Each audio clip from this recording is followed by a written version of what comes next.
What's up, guys? Welcome back to Season 2 of Drive Clean. I'm Larry Casilla from AmmoNYC.com, and this year we have 13 episodes jam-packed with car care education. Everything from interior detailing, wheel repair, window tints, clear bra, and much, much more. That's all coming up on this season of Drive Clean.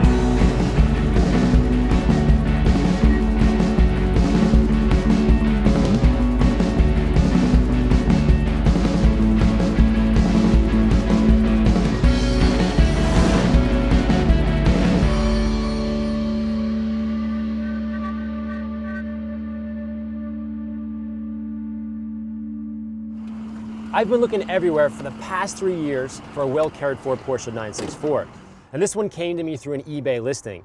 I'm pretty sure I found the right car, but before I pull the trigger, I want to make sure I'm not getting a lemon. So today we're going to go over everything you need to know before you head out and buy a classic or used car. The first step is checking out the car. We've broken down the PPI into 10 steps, each of which has multiple actions to help you determine the condition of the car in question.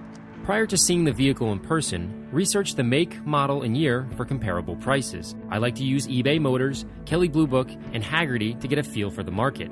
Be aware of the common or typical issues that occur with this type of vehicle, and be sure to pay extra attention to those potential trouble areas. Call the owner and ask them a few questions to establish a baseline for the car's condition and to get a better feel for the seller's personality. Remember, you're not only judging the condition of the car, but the integrity of the seller.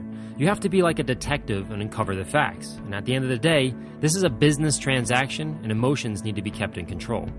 Once you've established contact and feel comfortable with the seller's answers to all your questions, then set up a time to see the car in person. When visually inspecting the car, start off by quickly walking around to get a broad feel for its condition. Look at the body panels for any dings and dents and obvious scratches. Next, begin to focus on smaller and smaller sections. I keep my eye line focused on no more than 1 foot by 1 foot area to avoid distracting my eye. If possible, use a Brinkmann light to help you see and uncover any paint imperfections that you wouldn't have noticed otherwise. Here are some additional things you need to think about when you're inspecting the exterior. Open all compartments and inspect the outer edges of the jambs.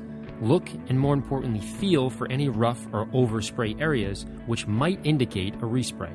Quickly look for any paint blemishes or blending signs from a body shop.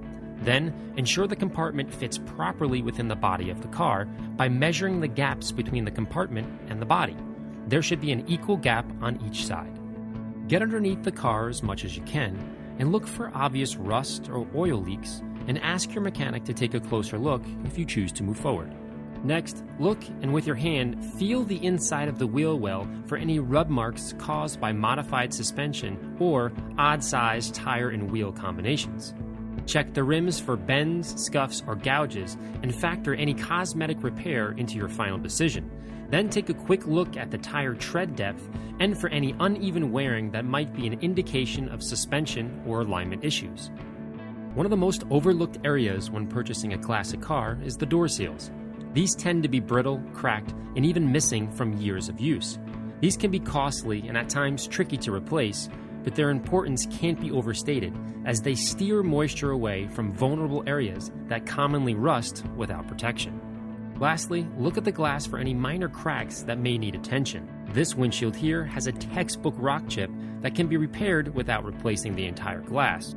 Now, if you have access to a paint depth gauge, it can be invaluable in determining if the paint has been resprayed or has any body fillers like Bondo, and this can prompt you to ask the right questions and to investigate further. Inspecting the interior can be tricky because of the fabrics, leather, and electrical components. Here are a few items to think about as you work your way around the cockpit. Don't be afraid to use your hands. Push, poke, and pull as if it was your own car. Are the switches intact and functioning properly? Does the seat move freely on its tracks, and do the electrical seat controls work as they should? Is the seat cracked, worn, or dried out? Be sure to squeeze the bolsters and look at the inner seams for rips or frays. Are the air vents functioning and moving freely? Does the dashboard have weather fade, cracks, or obvious repairs? Is the headliner sagging, and are the visors operational? At first glance, does the shifter feel loose or have too much play? Are there any lingering odors such as smoke or mold that need further questioning? Do your gauge clusters seem to respond? If you choose to move forward, your mechanic should do a more in-depth check. Are the pedals worn out? And how does the clutch feel at first pass? Step 5 is one of the most unique fact-gathering techniques, and that is to ask the owner to take you for a drive so you can look, listen, and smell while not having to focus on driving a new car safely. Keep a close eye on how the owner treats the car. Does he ride the clutch? Does he over-rev the engine, or is he a heavy braker? All things to keep in mind when it's decision time. When it's time to switch drivers, make sure the car is completely off, then start the engine and look and smell for any oil leaks or excessive smoke on startup.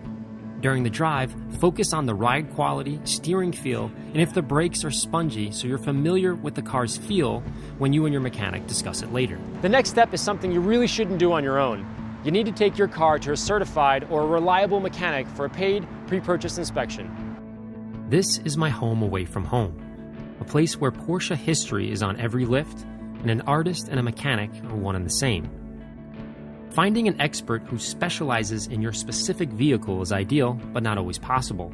Be sure to find a mechanic who's willing to spend the time with you to explain the positives and the negatives of your potential purchase. Spending a few extra dollars here can save you a big headache in the future. Gasper Fasulo, chief mechanic and Renwork partner, gathers info by first test driving the 964 and calculating its response against the years of experience he has as a Porsche mechanic. This step is critical in the success of the PPI, as your mechanic will recognize the subtle nuances that might be otherwise overlooked.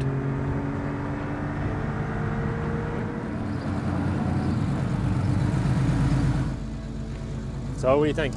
Larry, the car ran exceptionally well. Engine felt real strong. Gearbox and the clutch felt good. I think it's a nice, solid car. At this point, I'd like to pick it up on the rack and let's take a look underneath and let's see what it looks like. Let's do it. With the car on the lift and the wheels removed, Gasper can closely examine the brakes, calipers, rotors, and suspension to establish its current condition and warn me of any impending costly repairs.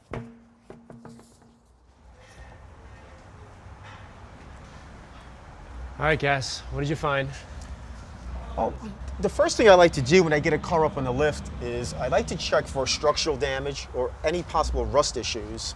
I examined all four corners of the car and it checked out quite well.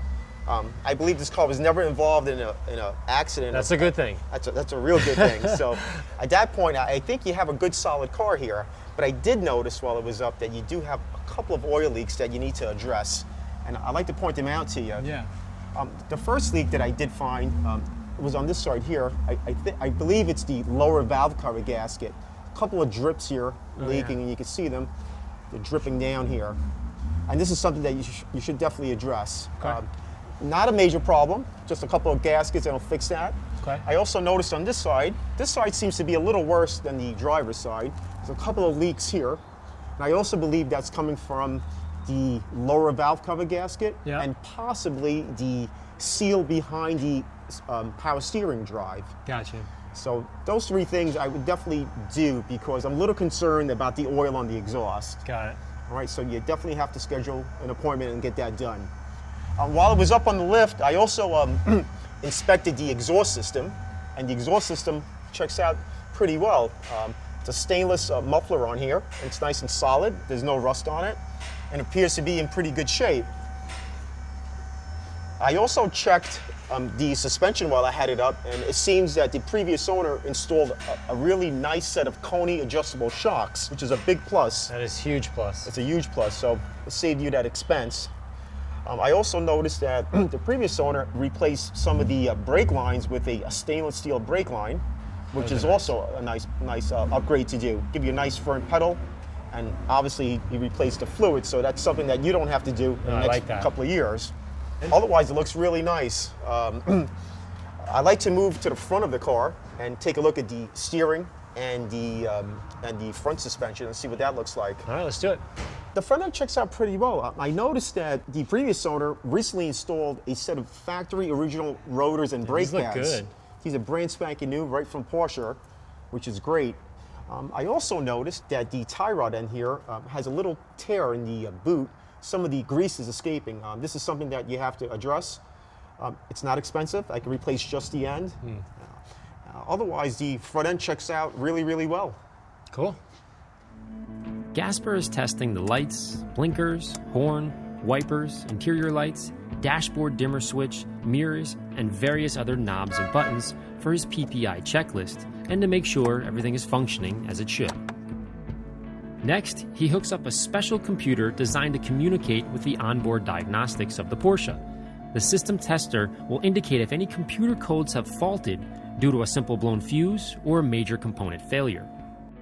This is the last part of our PPI. What we're going to do here is we're going to do a compression test. That's going to tell us the overall condition of the engine.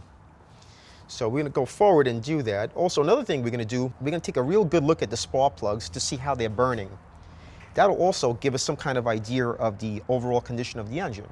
Gotcha. All right, so Tad, can you step on the accelerator pedal to the floor, please? Okay, can you crank it over, please?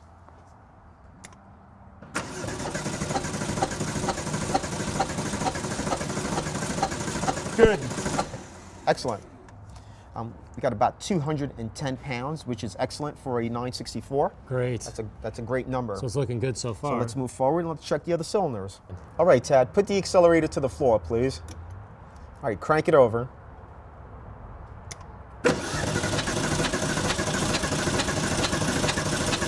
That's good. Excellent. 210 pounds. It's identical. All the cylinders are less than 5% apart, which is a great indication. Great. The engine is good. Engine is healthy. Sweet. I'm excited. Once the PPI is completed, it's important to chat with your mechanic to review his findings and to fully understand the current condition of the vehicle. This should help you decide if this particular vehicle is the right fit for you.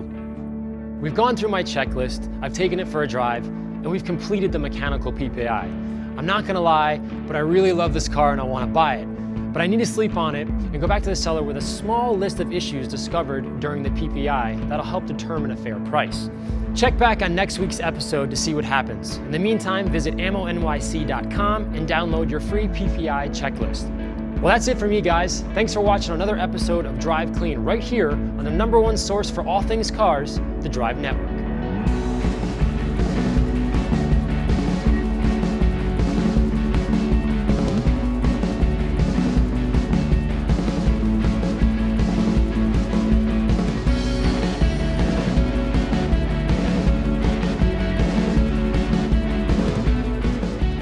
In the meantime, visit ammonyc.com and download your free PPI. Oh, damn. Free PPI checklist. You were doing so well. I was kicking that one in the. And if you decide to do the work, I'll even waive the PPI fee. Oh, nice. How about How's that? that? I think